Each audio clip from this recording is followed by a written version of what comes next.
ಎಲ್ರಿಗೂ ನಮಸ್ಕಾರ. Welcome to financial consultant Kannada. ಈ ಒಂದು ವಿಡಿಯೋದಲ್ಲಿ ಡಿಮ್ಯಾಟ್ ಅಕೌಂಟ್ ಅಂದ್ರೇನು, ಅದ್ರ ಬಗ್ಗೆ ಸ್ವಲ್ಪ ಇನ್ಫಾರ್ಮೇಷನ್ ತಿಳ್ಕೊಳ್ಳೋದು. ಡಿಮ್ಯಾಟ್ ಅಕೌಂಟ್ ಅಂದರೆ ನಾವೇನಾದರೂ ಶೇರ್ಸ್ನಲ್ಲಿ ಇನ್ವೆಸ್ಟ್ ಮಾಡಬೇಕು, ಶೇರ್ಸ್ನಲ್ಲಿ ಟ್ರೇಡಿಂಗ್ ಮಾಡಬೇಕು ಅಂದರೆ ಡಿಮ್ಯಾಟ್ ಅಕೌಂಟ್ ಕಂಪಲ್ಸರಿ, ಕಡ್ಡಾಯ ಮಾಡಿಸಲೇಬೇಕು.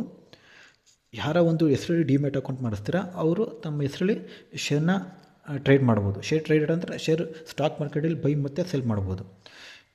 ಇವಾಗ ಏನಾದರೂ ನಾವು ಕಂಪ್ನಿ ಶೇರ್ಸ್ ತೊಗೋಬೇಕು ಅಂದರೆ ಮತ್ತೇನಾದರೂ ಗೋಲ್ಡಲ್ಲಿ ಸಿಲ್ವರಲ್ಲಿ ಇನ್ವೆಸ್ಟ್ ಮಾಡಬೇಕು ಅಂದರೆ, ಮ್ಯೂಚುವಲ್ ಫಂಡಲ್ಲಿ ಇನ್ವೆಸ್ಟ್ ಮಾಡಬೇಕು ಅಂದರೆ, ಸ್ಟಾಕ್ ಮಾರ್ಕೆಟಲ್ಲಿ ನಿಫ್ಟಿ 50 ಟ್ರೇಡ್ ಮಾಡಬೇಕು ಅಂದರೆ ಇದಕ್ಕೆಲ್ಲ ಡಿಮ್ಯಾಟ್ ಅಕೌಂಟ್ ಕಂಪಲ್ಸರಿ. ಇದೊಂದು ಡಿಮ್ಯಾಟ್ ಅಕೌಂಟ್ ಇದೆ, ಇದೊಂದು ಬ್ಯಾಂಕ್ ಅಕೌಂಟ್ ರೀತಿ, ನಮ್ಮದು ಸೇವಿಂಗ್ಸ್ ಅಕೌಂಟ್ ಇದೆಯಲ್ಲ ಆ ರೀತಿ ಇದು. ಈ ಒಂದು ಡಿಮ್ಯಾಟ್ ಅಕೌಂಟ್ ಏನಂದರೆ, ಒಂದು ಅಕೌಂಟ್ ಓಪನ್ ಆದಾಗ ನಮ್ಮ ಒಂದು ಸೇವಿಂಗ್ಸ್ ಅಕೌಂಟಿಂದ ಡಿಮ್ಯಾಟ್ ಅಕೌಂಟ್ಗೆ ಫಂಡನ್ನ ಟ್ರಾನ್ಸ್ಫರ್ ಮಾಡ್ತೀವಿ.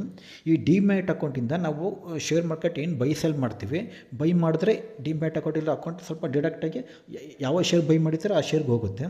ಸೆಲ್ ಮಾಡಿದ ತಕ್ಷಣ ಯಾವ ಶೇರ್ ಸೆಲ್ ಮಾಡಿರ್ತಾರೆ ಅಲ್ಲಿಂದ ಫಂಡ್ ನಮ್ಮ ಒಂದು ಡಿಮ್ಯಾಟ್ ಅಕೌಂಟಿಗೆ ಬರುತ್ತೆ.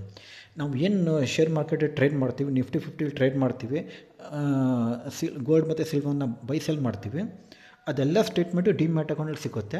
ಇದೆಲ್ಲ ಸ್ಟೇಟ್ಮೆಂಟ್ಗೆ ಡಿಮ್ಯಾಟ್ ಅಕೌಂಟ್ ಸಹಕಾರಿಯಾಗುತ್ತೆ. ನಮ್ಮ ಸ್ಟೇಟ್ಮೆಂಟಲ್ಲಿ ನೋಡೋಕ್ಕೆ ಡಿಮ್ಯಾಟ್ ಅಕೌಂಟ್ ಸಹಕಾರಿಯಾಗುತ್ತೆ.